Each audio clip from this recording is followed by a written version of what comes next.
성경에서 가장 중요하게 다루는 문제, 죄 문제라고 말씀을 드렸습니다. 에덴 동산에서의 범죄로 인해서 세상이 온통 엉망이 되었기 때문입니다. 이 죄 문제를 바로 잡는 것이 우리 주님의 십자가를 통한 속죄 사역, 구속 사역이었다 말씀을 드렸습니다. 죄는 인간이 지었지만 죄를 속하는 것은 오직 우리 주님만이 감당할 수 있는 일이었기 때문입니다. 이렇게 주님께서 2000년 전에 이루어 놓으신 속죄가 우리에게 적용되게 하는 수단, 그것이 바로 회개라 말씀을 드렸습니다. 우리의 회개를 통하여 예수님께서 완성하신 속죄의 공로가 우리의 것이 되는 것입니다. 그러나 이처럼 중요한 회개가 교회 가르침 가운데 점점 약화되고 있습니다. 주님은 마가복음 1장 15절에서 회개하고 복음을 믿으라고 하셨지만 정작 성도들은 회개하지 않고 믿음만을 가지려고 하는 것처럼 보이는 것이 오늘날의 현실입니다. 혹은 회개했습니다, 말로만 회개했다고 하고 실제로 삶 가운데는 그 회개의 모습이 드러나지 않는 것이 우리의 현실이라 하는 것이죠. 회개와 믿음은 분리될 수 없는 동전의 양면과 같습니다. 그런데 매주일 예배당에 나오는 성도들 중에는 자신이 구원을 받았다라고 생각은 하지만 참된 하나님의 구원의 은혜와 죄사함의 체험이 없는 성도들은 이분들이 또 상당히 있는 것 같아 하는 것입니다. 이러한 사람들의 문제는 무엇입니까? 참된 회개가 없다라고 하는 것입니다. 그러므로 죄와 회개는 기독교 신앙에 있어서 핵심적으로 중요한 두 주제가 되는 것입니다. 우리는 지난 2주에 걸쳐서 그리고 오늘까지 3주에 걸쳐서 회개를 주제로 말씀을 나눴는데 첫 시간에는 회개와 속죄의 구분과 회개의 참된 의미, 회개의 참된 의미가 무엇인가를 살펴보았고 지난주에는 사울의 잘못된 회개와 다윗의 바른 회개를 보았으며 하나님께서 여러분과 저에게 회개를 명령하시는 이유가 무엇인가 회개의 이유를 살펴보았습니다. 이제 오늘 마지막 시간에는 그렇게 회개하는 우리에게 있어야 할 마땅한 회개의 열매가 무엇인가, 회개의 열매가 무엇인가, 이 부분에 대하여 이 시간 같이 한번 살펴보겠습니다. 이것을 같이 나눌 때 여러분과 저에게 깨닫는 은혜가 있게 되길 바랍니다. 먼저는 용서를 구하는 것입니다. 용서를 구함. 여러분 중에도 보신 분이 있을 텐데 2007년에 개봉하여 여주인공 신의 역을 소화한 배우 전도연에게 제60회 칸 국제영화제 여우주연상을 안겨준 영화가 있는데 이 영화가 밀양입니다. 밀양이라고 하는 영화. 저 경상도에 있는 밀양 도시 이름이기도 하고 이 영화는 특히 우리 기독교인들에게는 기독교가 말하는 회개와 용서의 참된 의미를 다시 생각하게 해준 그런 영화, 좋은 영화였습니다. 내용을 간략히 소개하자면 젊은 부인 신혜가 있습니다. 젊은 부인 신혜가 어린 아들 준과 함께 남편이 일찍 세상을 떠났어요. 그래서 아들 하나를 데리고 남편의 고향인 경남 밀양으로 내려갑니다. 밀양으로 내려가서 작은 피아노 학원을 하나 차리고 아들과 함께 살아갑니다. 그런데 이 신혜가 약간 허세가 있습니다. 그래서 돈이 있는 것처럼 뭐 땅도 어디 산다고 하고 주변에 이제 사람들한테 그렇게 얘기하고 다니는 거죠. 없는데도 불구하고 실제는 없으면서도 불구하고 있는 것처럼 자기가 외지에서 왔기 때문에 외지에서 온 자기를 밀양에 사는 사람들이 우습게 여기지 않기를 바라는 마음에서 약간 허세를 부린 것이죠. 그런데 이것이 잘못된 것입니다. 어느 날 이 여자가 돈이 좀 있구나 이것을 생각했던 사람이 그 학원 뭐 운전하고 하는 원장인가 이런 사람인데 이 사람이 그 아들을 납치해 간 것입니다. 유괴한 거죠. 근데 이 아들이 며칠 있다가 죽은 채 발견되는 것입니다. 아들을 잃어버리게 되는 일이 발생한 것입니다.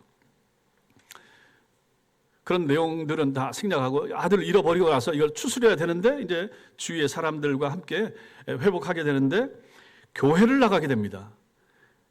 신앙생활을 하게 되는 거죠. 교회를 나가면서 교회 활동을 열심히 참여합니다. 그 상실했던 마음, 그 낙담한 마음이 이제 교회 나가면서 위로가 되고 신앙이 자랍니다. 조금씩 신앙이 살아가면서 아들을 잃은 상처를 치유받게 되는 것입니다. 그리고 나서 이제 나타나는 내용, 이것을 영상으로 하나 보겠습니다. 그러다가 믿음이 깊어진 시내는 범인을 용서하기로 내가 결심합니다. 오늘 여기 찾아온 건요. 그리고 신의 자비와 사랑을 하나님을 이야기하며 그를 얼마나 용서하겠노라 사랑하시는지 말하려고 하는데 하나님의 사랑을 알고 비로소 마음의 평화를 얻고 새 생명을 얻었어요. 그분의 사랑과 은혜를 느낄 수 있다는 게 얼마나 감사하고 행복한지 몰라요. 그래서 내가 여기까지 찾아온 거예요. 그분의 사랑을 전하기 위해서요. 범인은 이미 종교를 통해 회개해서 주님의 용서를 정말 받고 편안해졌다는 주님 의외의 어머니한테 반응을 우리 보입니다. 하나님 아버지 이야기를 듣게 되니 참말로 감사합니다. 저도 믿음을 가지게 되었거든요. 이 교도소에 들어온 뒤로 하나님을 가슴에 받아들이게 됐습니다. 하나님이 이 죄 많은 인간한테 찾아와 주신 거지. 그래요? 하나님을 알게 됐다니 다행이네요. 예, 얼마나 감사한 일입니까? 하나님이 이 죄 많은 놈한테 손 내밀어 주시고 그 앞에 엎드리가 지은 죄를 회개하도록 하고 제 죄를 용서해 주셨습니다.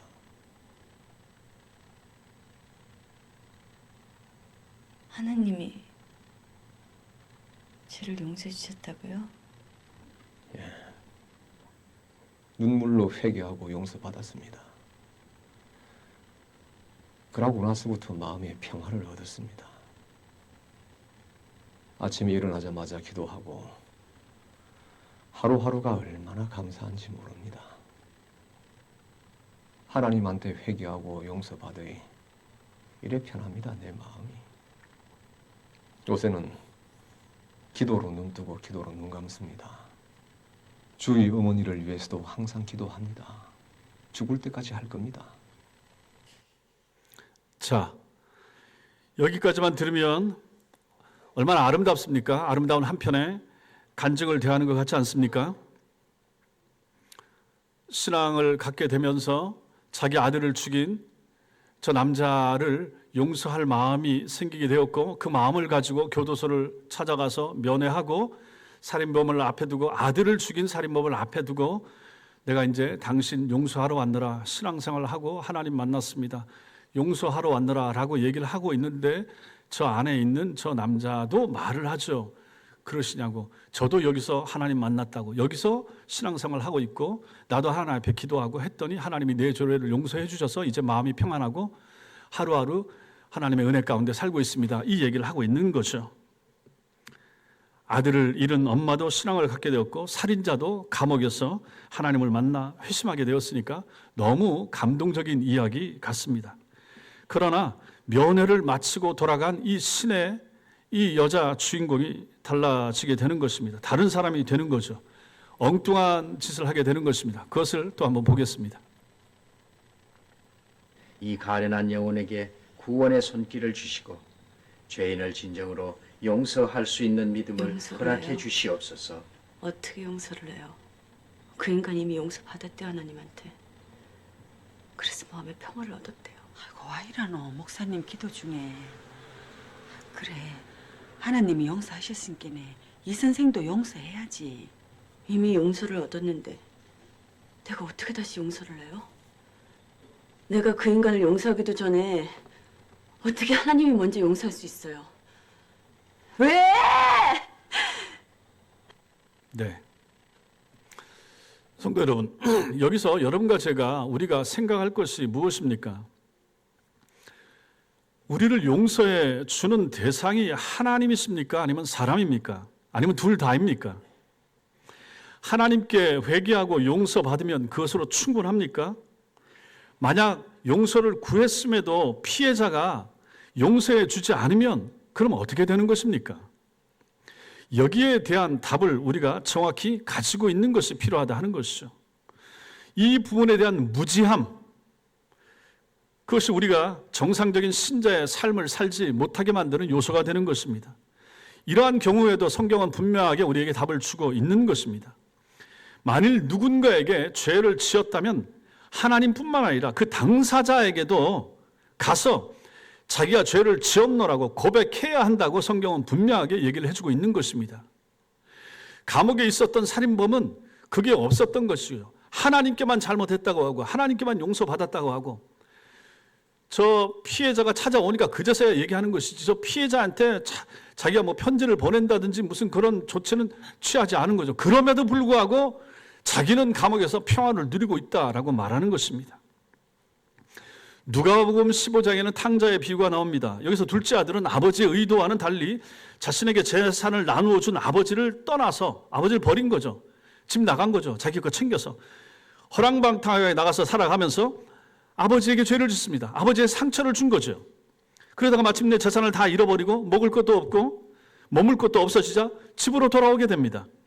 이때 둘째 아들이 아버지에게 말하는 내용, 그것이 이제 우리가 읽었던 누가복음 15장 21절에 나오는 내용인 거죠. 이 내용 다시 한번 보겠습니다. 21절 시작. 아버지, 내가 하늘과 아버지께 죄를 지었사오니 지금부터는 아버지의 아들이라 일컬음을 감당하지 못하겠나이다. 여기 보세요. 뭐라고 말합니까? 하늘과 아버지께. 하늘은 하나님, 아버지는 내 피해 당사자, 내가 피해를 준, 내가 고통을 준 아버지. 집 나갔다가 돌아온 둘째 아들은 하나님뿐만 아니라 자신이 죄를 지은 당사자인 아버지께도 진심으로 용서를 빌었던 것입니다. 성경은 죄 지은 사람이 단순히 하나님께만 회개하고 용서받으면 된다라고 결코 말하지 않습니다. 어디 여러분들이 구약과 신약을 찾아봐도 그런 내용은 나오지 않습니다. 하나님과 더불어 죄 지은 상대방이 있을 때, 내가 피해를 준 대상이 있을 때 그에게 가서도 분명히 회개할 것을 구약과 신약에서는 계속해서 말해주고 있는 것입니다. 마가복음 5장 23절과 24절 읽겠습니다. 시작. 그러므로 예물을 제단에 드리려다가 거기서 내 형제에게 원망 들을 만한 일이 있는 것이 생각나거든. 예물을 제단 앞에 두고 먼저 가서 형제와 화목하고 그 후에 와서 예물을 드리라. 성도 여러분, 예배가 먼저입니까? 화해가 먼저입니까? 지금 말씀에서 예배가 먼저입니까? 화해가 먼저입니까? 화해가 먼저입니다. 예배가 먼저 아닌 거예요. 예배 드리려고 교회 왔는데 머리를 숙였더니 내가 주중에 누구랑 다퉜어요, 싸웠어요. 아니면 집안에서도 마찬가지고 남편과 사이가 안 좋다. 그러면 그것도 마찬가지라는 얘기입니다. 그러니까 그런 일을 정리하고 교회를 오라라고 하는 것이죠. 그 사람 마음을 편하게 해주고, 그리고 하나님 앞에서도 와서 하나님, 내가 잘못했습니다. 잘못해서 내가 저 사람한테 화해를 청하고 용서를 구하고 용서를 받았습니다. 그러니 주님 제 죄를 용서해 주세요. 이것이 온당한 방법이라고 성경에서 말하고 있는 거예요. 지금 마태복음 이 말씀이 그것을 우리에게 알려주는 것입니다. 우리가 죄를 범한 이웃에게 용서를 구하지 않는다면 하나님도 우리를 용서해 주지 않으실 것이며, 그리고 우리의 예배를 받지 않으실 것이라는 암시가 여기에 담겨 있는 것입니다. 예배가 중요한 것이 아니라 하는 것입니다. 내가 누구한테 상처를 주고 그 상처 준 상태에서, 상처받은 사람은 또 괜찮을 수 있습니다. 상처받은 사람은 와서 하나님 앞에서 또 하나님 앞에 자기 아픈 마음을 가지고 내놓고 할 수가 있지만, 피해자는 괜찮아요. 가해자는 그럴 수가 없다는 얘기입니다. 남에게 상처를 주고 아픔을 주고 사기를 치고 남의 돈을 떼먹고 그리고 와서 교회 와서 뻔뻔하게, 이게 가능한가? 가능하지 못하다는 것입니다. 많은 영화나 뭐 투캅스 영화 뭐 이런 데 나오는 그러한 부조리한 잘못된 교회 집사, 장로, 권사, 세상에선 남의 거 등치고 사장이 월급도 제대로 안 주면서 교회 와서 예배하고 찬송하고 박수치고, 이거 아주 가증한 일이라고 하는 것을 우리는 이 말씀에서 보게 되는 것입니다. 어디 성경에서 그렇게 가르친 적이 있습니까? 잘못 산 성도들 때문에 교회가 얼마나 욕을 많이 먹고 있는가 하는 것이죠. 교회가 기득권자를 보호하고 교회가 있는 사람들 편에 서는 것처럼 그렇게 잘못되게 인식되게 만든 책임이 누구에게 있습니까? 성경이 그렇게 가르쳤습니까? 한 번도 성경은 그렇게 가르친 적이 없습니다.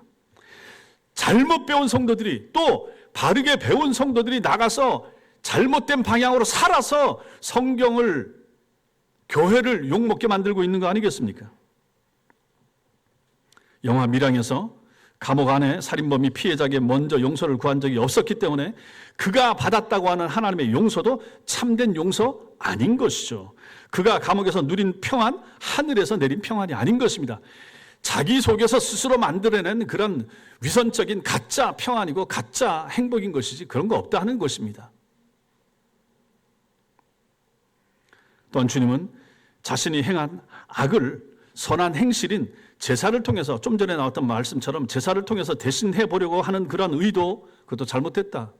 남한테 상처를 주고 남한테 아픔을 주고 나는 교회 와서 예배 드리고 남한테 실수하고 잘못한 것 때문에 내가 마음이 찝찝하니까 헌금이나 좀 많이 해가지고 보상 받을까, 그런 생각, 그거 다 잘못된 것이라 라고 하는 것입니다. 옳지 못한 것입니다. 성도들 중에도 혹시 그런 마음을 가지고 헌금한다든지 교회 일을 더 열심히 하는 것을 통해서 내가 세상에서 잘못 산 거나 잘못 행한 것을 가지고 보상받으려고 한다. 잘못된 것입니다. 옳지 않습니다. 세상에서 사법적인 처벌을 받을 수 있는 그러한 죄를 짓고도 교회에 와서 이것이 드러나지 않기를 바라면서 오히려 그걸 가지고 헌금을 많이 하고, 그래서 거기에 예전에 저도 혜택을 좀 받은 적이 있습니다. 그분이 하여튼 헌금을 많이 했어요. 교육자들한테 상품권을 한 30만 원씩인가 해가지고 몇십 명 이렇게 나눠주고 그런 것도 있어요. 그때는 몰랐죠. 나중에 봤더니 이분이 세상에서 문제를 일으킨 다음에 거기서 챙긴 그 돈 가지고 말이지 교회 와서 헌금하고 교육자들한테 뭐 하고 그랬던 적이 있는 거죠. 이거는 옳지 못하다 하는 것이죠. 절대로 바르지 않다. 이렇게 하나님 앞에서 자기가 지은 죄를 가지고 교회 와서 교회 안에서 뭔가 종교 활동을 통하여 보상받아 보려고 하는, 그래서 그것으로 덮어보려고 하는 그러한 시도, 그런 의도 잘못된 것이다 하는 것입니다. 이런 행위에 대해 하나님은 오히려 진노하시는 것입니다. 야고보서 5장 14절 16절 말씀 보겠습니다. 시작. 너희 중에 병든 자가 있느냐? 그는 교회 장로들을 청할 것이요 그들은 주의 이름으로 기름을 바르며 그를 위하여 기도할지니라. 믿음의 기도는 병든 자를 구원하리니 주께서 그를 일으키시리라. 혹시 죄를 범하였을지라도 사하심을 받으리라. 그러므로 너희 죄를 서로 고백하며 병이 낫기를 위하여 서로 기도하라. 의인의 간구는 역사하는 힘이 큼이니라. 야고보는 병든 자가 있으면 교회 장로들을 청하여 기도를 받으면 그가 고침 받으리라 이렇게 말합니다. 그런데 자세히 보면 병든 자가 낫는다는 이야기를 하다가 16절에 저기 보시면 그러므로 너희 죄를 서로 고백하며 라고 말하는 게 나오지 않습니까? 이렇게 명령합니다. 이게 뭡니까? 청교도 목사 토마스 맨튼이라고 하는 분은 죄가 육체의 질병을 일으켰다 이렇게 해석을 하고 있습니다. 죄 때문에 육체 병이 생겼다 하는 것이죠. 어떤 사람이 이웃에게 죄를 짓고도 회개하지 않는 것을 하나님께서 싫어하셔서 그에게 진노하셔서 병을 줬다, 이 얘기가 되는 것입니다. 이렇게 싫어하는 거죠. 충분히 이럴 수도 있는 거죠. 여러분과 제가 얻는 병 가운데 우리가 하나님 앞에서 잘못해서 하나님 앞에 병을 줄 수가 있고, 우리가 세상에 나가서 살면서 죄를 짓고 그 죄를 회개하지 않음으로 말미암아 하나님이 우리에게 깨닫게 하기 위하여 우리에게 병을 줄 수도 있다 하는 것이 이 말씀의 해석이 되는 것입니다. 충분히 이럴 수가 있죠. 물론 모든 병, 모든 질병, 모든 우환이 다 하나님의 징계나 우리가 죄를 져서 그렇게 되는 것은 아닙니다. 그럼에도 불구하고 우리가 죄를 짓고 그것을 정당하게 회개하고 해소하지 않음으로 말미암아 하나님의 징계와 진노 차원에서 우리에게 질병과 어려움과 고통이 올 수도 있다 하는 것을 성경은 여러 군데서 말하고 있는 것입니다. 그러므로 이런 경우는 어떻습니까? 그 병이 나으려면 자기 잘못을 고백해야 되는 거죠. 그래서 교회에 얘기해서 내가 이런 죄를 졌습니다라고 고백하면서 장로들의 기도를 받으면 하나님이 그 기도를 용서해 주시겠다 이렇게 말씀하시는 것입니다. 이처럼 하나님은 우리가 이웃에게 지은 죄를 고백하기를 바라십니다. 여러분과 저는 단순히 징계가 두려워서가 아니라 하나님 그리고 이웃과의 관계 회복을 위해서 정직하게 우리의 죄를 고백해야만 합니다. 그리고 만일 우리가 이웃에게 지은 죄를 이웃에게 고백하면서 회개하지 않는다면 하나님도 용서하지 않을 것이라 라는 사실을 꼭 기억할 필요가 있는 것입니다. 이처럼 참된 회개의 열매는 하나님께 용서를 구하는 것은 물론이고 나아가서 피해 입은 당사자를 찾아가서 그에게 진실한 마음으로 용서를 구하는 것까지 포함됐을 때 이것이 참된 회개가 되는 것입니다. 그러므로 성도 여러분, 오늘 말씀은 이미 여러분들이 다 알고 있는 말씀입니다. 그럼에도 불구하고 삶으로 실천하셔야 됩니다. 하나님께 당연히 회개해야죠. 그러나 사람 앞에도 회개를 해야 됩니다. 순서는 뭐가 먼저 되든지 상관이 없지만 일단 사람에게 실수하고 사람에게 아픔을 주고 상처를 줬으면 이거부터 해결을 해야 되는 거죠. 해결하고 나와서 하나님 앞에 와서 교회 와서 주님 제가 엉뚱한 짓을 했습니다. 하나님이 원치 않는 일을 했는데 하나님 용서해 주세요. 제가 그 사람한테 회개하고 사과하고 보상하고 한 거 주님 아시죠? 그러니 주님 제 죄를 용서해 주세요. 이렇게 말할 수 있는 것이 된다는 것입니다. 이게 첫 번째입니다. 상처를 준 사람에게, 피해 받은 사람에게 용서를 구하는 것, 입술로 몸으로 용서를 구하는 것, 이게 먼저고, 두 번째로 배상해 주라 이렇게 말합니다. 배상이 필요하다. 범죄한 대상을 향한 우리의 회개는 단순히 용서를 비는 입술의 말, 입술의 고백, 여기서 그칠 수가 없다는 것입니다. 만약에 생각을 해보십시오. 도둑질을 해놓고 단순히 그 사람 찾아가서 도둑질을 해서 죄송합니다, 용서해 주세요. 근데 그거 다 써버렸어요. 갚지는 않아요. 그럼 되겠습니까? 그 사람 마음이 편해지겠습니까? 불완전합니다. 상대가 손해를 본 만큼 실제로 배상해 줘야 되고, 아니면 정신적인 피해 보상까지 더 얹어서 해줘야 되는 거죠. 그것을 레위기 6장에서 이렇게 말합니다. 시작. 그 훔친 것이나 착취한 것이나 맡은 것이나 잃은 물건을 주운 것이나 그 거짓 맹세한 모든 물건을 돌려보내되 곧 그 본래 물건의 5분의 1을 더하여 돌려보낼 것이니 그 죄가 드러나는 날에 그 임자에게 줄 것이요. 이렇게 말하고 있습니다. 이게 뭡니까? 성경은 훔치는 행위뿐만 아니라 이웃을 착취하는 모든 행위를 전부 다 죄로 규정하고 주인에게 배상하라, 배상하되 5분의 1을 더해서 돌려보내라 이렇게 말하고 있습니다. 그 사람이 손해 본 것 그대로 다 돌려줘야 되고 거기다가 5분의 1을 덧붙여서 보내줘야 된다, 이렇게 말을 하고 있는 거죠. 이웃에게 죄를 지은 것에 대한 회개를 단순히 말로만 끝내지 말고 배상과 행동으로 보여주어야 된다 하는 것을 여기서 설명하는 것입니다. 그래서 사람들을 착취하면서 자신의 이속만을 챙겼던, 우리가 보았던 세리 삭개오가 예수님을 만나서 회개한 후에 보여준 그의 행동, 이것이 누가복음 19장에 나오는데, 여기 보십시오. 읽겠습니다. 시작. 주여 보시옵소서, 내 소유의 절반을 가난한 자들에게 주겠사오며 만일 누구의 것을 속여 빼앗은 일이 있으면 내가 내 갑절이나 갚겠나이다. 보십시오. 구약 레위기서에서는 5분의 1만 더해서 주면 된다고 그러는데, 여기는 아예 은혜 받고 변화된 회개하는 삭개오는 내 갑절이나 갚겠다고 했으니 이 사람의 회개가 이것만 보면, 야 진짜로 예수님 만났네, 진짜 회심 왔네, 진짜 새 사람 됐네, 이렇게 우리가 평가할 수 있지 않겠습니까? 이런 것이 필요하다 하는 것이죠. 삭개오는 진심으로 배상을 해줬던 것입니다. 이처럼 우리는 우리로 인해 손해 입은 사람들에게 우리가 할 수 있는 최선을 다해서 배상해야 됩니다. 빼앗은 돈이나 재산을 돌려주어야 할 경우도 있을 수 있고, 손상 입힌 것을 고쳐주어야 할 경우도 있을 것이며, 악하고 거짓된 뒷담화로 상처를 준 것에 대하여 자기의 말을 정정해서 고쳐줘야 될 수 있습니다. 다른 사람에게 이 사람에 대해서 잘못 말했으면 그 사람에게 사과하고, 내 말을 들었던 사람들에게 가서 그게 아니었는데 내가 잘못 말했습니다 라고 사과하면서 정정해서 고쳐줘서 이 사람들의 관계가 정상화될 수 있도록 해줘야 될 책임도 있다라고 하는 것입니다. 우리는 이러한 경우들에 대하여 현실적이고 실제적이어야 됩니다. 성경을 보십시오. 성경은 모호하게 설명하지 않습니다. 이렇게 말하잖아요. 그러니 성도 여러분, 여러분과 제가 회개한다고 하는 것이 단순히 머리에서만, 무슨 입술로만, 아니면 하나님 앞에서만 이렇게 그칠 수 있는가? 그럴 수가 없다 하는 것이죠.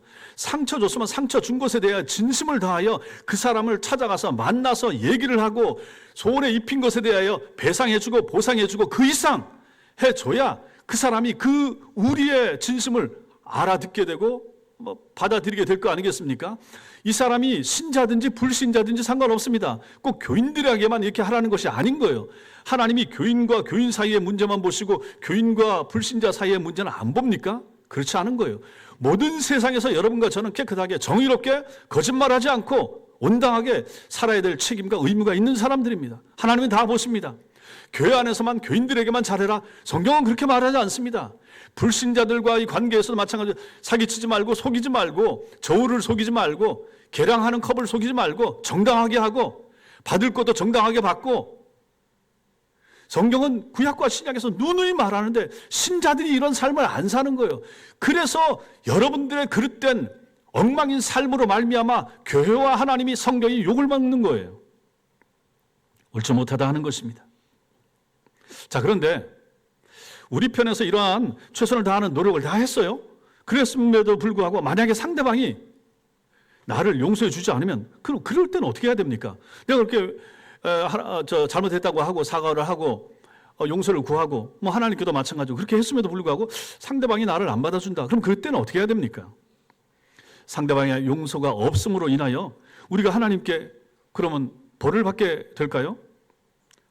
이때 우리가 기억해야 할 것이 있습니다. 그게 뭡니까? 성경은 이웃에게 범한 죄를 고백하고 배상하라고 명령했지, 그렇게 하면 반드시 그 당사자가 너를 용서해 줄 것이라 이렇게 약속하고 있지는 않다 하는 것입니다. 그것은 그 사람의 마음인 거죠. 네가 할 건 네가 해야 된다 하는 것이죠. 그 다음에는 그 사람에 달려 있는 거예요. 그렇게 했다고 해서 그 사람이 다 받아들여주고 화해 다 되고 이렇게 된다는 보장은 없는 거예요. 그럼 이 문제의 핵심은 뭡니까? 여기 정답이 속죄에 있습니다. 예수 그리스도의 속죄에 있는 거죠. 우리가 이미 앞에서 배웠습니다. 회개가 죄에 대한 형벌을 면하는 수단이 아니라 하나님께로 돌이키는 것, 하나님께로 삶을 돌이키는 것이 회개라고 그랬습니다. 같은 차원에서 이웃에게 죄를 고백하는 것 역시 형벌을 면하기 위해서 하는 것이 아닙니다. 이웃에게 하는 것도. 오히려 그리스도의 십자가 공로로 인해서 형벌을 면제받은 자로서 하나님 사랑하고 이웃을 사랑하라는 명령을 지키기 위해서 이웃에게 죄를 고백하고 배상하는 거죠. 그렇잖아요. 하나님 때문에, 하나님이 두려워서 또 하나님의 명령을 못 지킨 것 때문에 내가 하나님 세상에서 나가서 다른 사람에게 잘못한 것에 대해서 잘못했다고 사과도 하고 보상도 하는 거죠. 이런 경우에 죄 지은 사람은 상대방에게 끊임없이 자신의 죄를 고백하고 자신을 돌아보면서 회개함으로써 우리는 성화되어 가는 것입니다. 내가 잘못했죠. 잘못한 것에 대해서 보상을 해주고 회개하면서 내가 변화되는 거죠. 하나님 우리에게 이걸 원합니다. 아니 우리 중에 실수하지 않을 사람 누가 있습니까? 죄 짓지 않을 사람 누가 있습니까? 그럼에도 불구하고 죄를 짓고 난 다음이 중요하다라고 성경은 말하는 거예요. 그래서 그걸 깨닫고 회개하고 아파하고 하나님과 사랑 앞에 회개하고 보상하고 갚아줄 때 우리는 성화되어져 가고 주님을 닮아가는 삶을 살 수 있게 된다 하는 것입니다. 그러나 이렇게 진실하게 용서를 구했음에도 불구하고 상대방이 용서하지 않게 되면 그 상대방은 어떻게 됩니까? 결과적으로 용서하라라고 하는 주님의 명령을 거부한 사람이 되는 것이고 자기 영혼에 악을 행하게 되는 거죠. 그 사람이 불신자면 뭐 할 수 없는 거예요. 모르니까. 그런데 신자인데 누가 가서 용서를 구했다. 그럼 어떻게 해야 됩니까? 용서해 줘야 되는 거예요. 우리들 사이에, 신자들 사이에, 교인들 사이에 잘못을 했을 때 우리가 가서 잘못했다고 말하면 몇 번까지 용서를 해주면 됩니까? 성경이 우리 앞에서 배울 때 몇 번이라고 그랬죠? 490번. 예. 490번만, 10분의 1만 뚝 떼서 10분의 1. 49번만이라도 용서를 해보십시오. 우리에게 잘못한 사람. 우리한테 똑같은 사람이 49번이라도 잘못할 일도 별로 없잖아요. 그러니 이걸 생각한다 그러면 우리는 용서해 줘야 됩니다. 교회 안에 신자가 신자 사이에서 무슨 죄를 지더라도 용서를 해줘야 된다. 그 근거 첫 시간에 말씀드렸습니다. 10,000달란트를 우리는 사함 받은 거예요. 용서함 받은 거예요. 그 사람이 잘못한 것은 100데나리온, 200데나리온, 300이라고 한다고 할지라도 우리가 받은 10,000달란트 미치지 못합니다. 그 사람이 나한테 잘못한 거 1달란트라고 해도 우리가 빚진 것은 하나님께로부터 용서받은 거 10,000달란트입니다. 용서해 줘야 됩니다. 무슨 죄를 져도 용서해 줘야 됩니다. 이게 우리 신자들의 의무이고 책무가 되는 것입니다. 신자는 이런 사람이에요. 왜? 하나님의 명령이니까. 내 영혼을 사랑하시고 내 위에 계신 저 사람도 사랑하신 저 사람의 영혼도 구원해 주신 그 주님께서 용서하라고 명령하셨기 때문에 우리는 용서를 실천을 해야 되는 것입니다. 따라서 죄 지은 사람은 자신을 겸손하게 낮추고 겸손히 상대방에게 자기의 죄를 고백하는 동시에 은밀하게는 또 뭘 해야 됩니까? 우리가 상대방이 하나님의 은혜로 자신에게 용서를 베풀 수 있도록 그 사람을 위해서 기도하는 것도 필요하다 하는 것이죠. 하나님, 제가 잘못했다고 하고 저 사람한테 가서 회개를 구할 때 마음이 풀려질 수 있도록 신자여도 마찬가지고 불신자여도 마찬가지고 내 사과를, 내 용서를 저 사람이 받아들여질 수 있도록 그 마음을 하나님이 움직여주세요. 이것이 필요하다 하는 것입니다. 피해 입은 사람의 완전하고도 충만한 회복을 위해서 그렇게 하는 거죠. 만일 피해자에게 진실하게 회개 고백을 하지 않는다면 아무리 우리가 하나님께 진실하게 고백했다 하더라도 그는 용서 받은 것이 아닌 것입니다. 아까 우리가 영화에서 보아왔던 그 유괴범처럼 말인 거죠. 시내가 용서를 안 한 거예요. 그런데 지가 용서받았다. 이 용서는 용서일 수가 없다 하는 것이죠. 만약 우리가 피해를 본 경우라면 우리에게 찾아와 사과하고 용서를 구하는 누구라도 우리는 다 받아들여 주라 라고 하는 것이 주님의 가르침입니다. 결국 범죄한 우리는 우리의 죄를 먼저 하나님께 진실하게 용서를 해 주어야 하고, 그 후에 우리가 잘못한 상대를 찾아가서 배상을 포함하여 진심으로 또 용서를 구해야 됩니다. 하나님께 용서를 구하고 우리에게 잘못한 사람에게도 용서를 구하고, 우리 편에서 이렇게 최선을 다했음에도 불구하고 상대가 만약 우리를 용서해 주지 않는다, 그것은 어떻게 하겠습니까? 그건 그 사람 책임이고, 그건 하나님 앞에서 그 사람과 하나님과의 문제고, 불신자여도 마찬가지고, 우리가 할 바를 다 하는 것이 필요하다 하는 것입니다. 이처럼 참된 회개의 두 번째 열매, 여기서는 진정한 배상입니다. 먼저는 입술로 용서를 구하는 것, 두 번째는 배상해 주라. 손해를 끼친 것에 대해서 그냥 말로만 그쳐서는 안 되고 배상까지 몸으로 반드시 해줘야 된다. 이것이 두 번째입니다. 그리고 마지막 세 번째, 이웃을 사랑하는 것입니다. 이웃을 사랑하면, 참된 회개는 여기서 한 발 더 나아갑니다. 참된 회개는 이웃 사랑의 열매를 맺어야 된다 하는 것이죠. 누가복음 3장 7절을 읽어보면 세례 요한이 사람들에게 회개하라라고 외치는 동시에 회개의 열매가 있어야 된다라고 말하는 장면이 누가복음 3장 8절에 나옵니다. 읽겠습니다. 시작. 그러므로 속으로 아브라함이 우리의 조상이라 말하지 말라.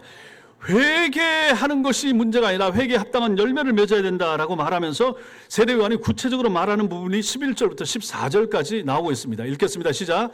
대답하여 이르되 옷 두 벌 있는 자는 옷 없는 자에게 나눠줄 것이요 먹을 것이 있는 자도 그렇게 할 것이니라 하고, 세리들도 세례를 받고자 하여 와서 이르되 선생이여 우리는 무엇을 하리이까 하매 이르되 부과된 것 외에는 거두지 말라 하고, 군인들도 물어 이르되 우리는 무엇을 하리이까 하매 이르되 사람에게서 강탈하지 말며 거짓으로 고발하지 말고 받는 급료를 족한 줄로 알라 하니라. 아멘. 여기서 말하는 게 뭡니까? 행실로, 삶으로써 그것을 드러내라, 증명하라, 이렇게 말하는 것입니다. 결국 이것은 여기서 강조하는 핵심은 이웃사랑입니다. 이웃사랑. 세례 요한은 가난한 자를 구제하라라고 했습니다. 회개의 열매로 자신의 지갑을 열어서 이웃에게 나눠주고 그들이 필요로 하는 것을 베풀어 주라. 그게 회개라, 이렇게 말합니다. 회개의 열매는 이렇게 좋은 열매를 맺는 것입니다.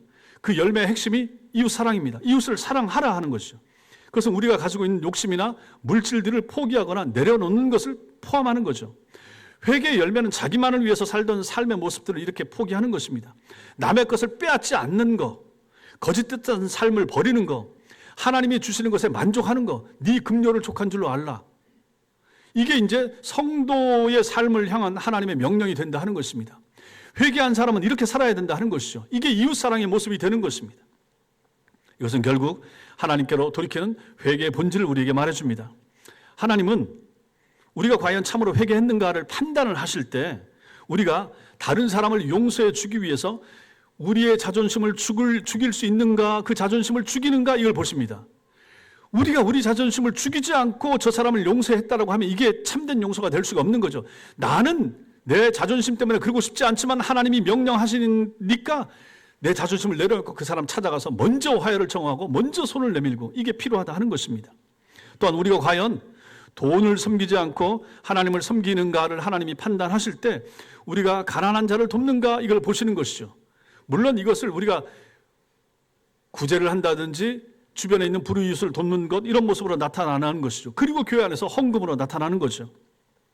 하나님은 우리의 회개의 진정성을 판단하실 때 교회 안의 형제들을 위해서 사용되어지기를 바라면서 우리가 하나님 앞에 헌금을 잘 하는가, 열심히 하는가, 이 모습도 본다라고 하는 것입니다. 성도 여러분, 여러분들이 내는 헌금을 가지고 다 아시겠지만 교회가 교회 안에 있는 가난한 사람들, 교회 밖에 있는 우리가 도와줘야 될 사람들도 돕습니다. 그리고 그것을 우리가 결산해서 재직회 때나 연말에 공동회의 때 보여주고 있는 거죠. 그러므로 여러분들이 헌금하는 것은 가난한 사람들을 돕는 일에 여러분들의 주머니를 털어서 내는 것이 되는 것이죠. 여러분들이 회개했습니까? 참되게 회개한 사람입니까? 그러면 그런 일에 있어서, 헌금하는 일에 있어서도 게을리해서는 안 된다라고 하는 거죠. 헌금을 가지고 그냥 목사가 자기 주머니에 넣는 걸로만 생각을 하니까 그 헌금 내는 것을 인색하게 생각하고 안 하려고도 하지만 그래서는 안 된다라고 하는 것이 성경의 가르침인 것입니다. 자, 이런 모든 것, 이것이 바로 이웃사랑의 모습입니다. 헌금하는 것도 이웃사랑의 모습이고, 다른 사람에게 내 것을 나누어 주는 것도 이웃사랑의 모습이 되는 것이고, 만약에 교회가 받아야 한다고 할 때 내 쓸만한 것을 가지고 꺼내서 다른 사람에게 나눠줘서 공유하도록 하고, 만약에 파키스탄이나 저 필리핀 어려운 사람들에게 옷을 보낸다라고 했을 때 여러분들이 정성을 다해서 뭐 집에 있는 거 싸운다든지 좀 사서 보낸다든지, 이게 다 뭡니까? 이웃사랑의 모습이 되는 것이고, 그것은 근본적으로 여러분들이 회개한 사람이라고 하는 것을 증명해내는 방편이 된다라고 하는 것입니다. 그래서 요한 1서가 이렇게 말합니다. 요한 1서 4장 20절 읽겠습니다. 시작. 누구든지 하나님을 사랑하노라 하고 그 형제를 미워하면 이는 거짓말하는 자니, 보는 바 그 형제를 사랑하지 아니하는 자는 보지 못하는 바 하나님을 사랑할 수 없느니라. 그렇지 않습니까? 눈에 보이지 않는 형제를 사랑하지 않는데 눈에 보이지 않는 하나님을 어떻게 사랑할 수 있습니까? 하나님 사랑합니다. 하나님 사랑합니다. 영이신 하나님, 보이지 않는 하나님 사랑한다고 하면서 그 사랑을 증명할 수 있는 옆에 있는 사람, 가난한 사람, 아픈 사람, 그 사람을 위해서 기도 한마디 하지 않으면서, 그 사람을 돕기 위한 교회 헌금에 동참하지 않으면서 그 사랑이 참된 사랑이라고 어떻게 말할 수 있겠습니까? 하나님 사랑과 이웃 사랑이 연결되어 있듯이 하나님께로 돌이키는 사람, 회개하는 사람은 반드시 이웃을 향한 구체적인 사랑의 모습을 보여줘야 하는 것입니다. 참된 회개의 열매는 우리의 마음이 담긴 구체적인 이웃 사랑으로 표현되어야 하는 것이죠. 사랑하는 성도 여러분, 회개의 열매는 진심으로 용서를 구하는 것입니다. 하나님께 용서를 구하는 것은 물론이고 우리가 손해를 입힌 상대에게도 용서를 구해야 합니다. 상대가 용서하든 안 하든 우리가 할 일은 진심으로 사죄하고 용서를 구하는 것입니다. 그 나머지는 하나님께 맡겨야 됩니다. 그리고 구체적으로 우리가 배상할 부분이 있으면 꼭 배상해 줘야 됩니다. 그래야 참된 회개가 됩니다. 이것은 결국 이웃 사랑의 모습이 되는 것이죠. 우리의 회개로 인해서 우리의 이웃들이 기쁨과 행복을 맛볼 수 있도록 해 주어야 하는 것입니다. 그래서 회개하는 사람은 구제하고 헌금도 합니다. 이웃을 돌아보기 때문입니다.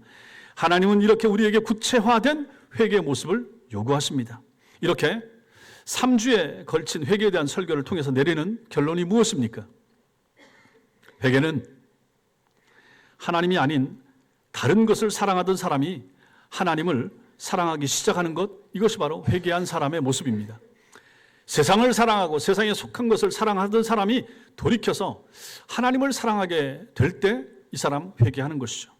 인생을 방향의 바뀜이 나타나는 것입니다. 회개는 참으로 하나님을 만난 사람, 하나님을 진심으로 사랑하는 사람만이 할 수 있는 영혼의 작용이고, 동시에 하나님을 더욱 사랑하게 만들어주는 우리의 행동이기도 합니다. 여러분과 제가 회개를 잘하고 회개를 열심히 하고 회개를 참되게 하고 회개를 진심으로 하면 그로 말미암아 여러분과 제가 더 하나님을 사랑하게 되고 하나님은 더욱 여러분과 저를 사랑하시게 될 것이라 하는 것입니다. 그런 이것이 얼마나 중요한 일이 되는 것입니까?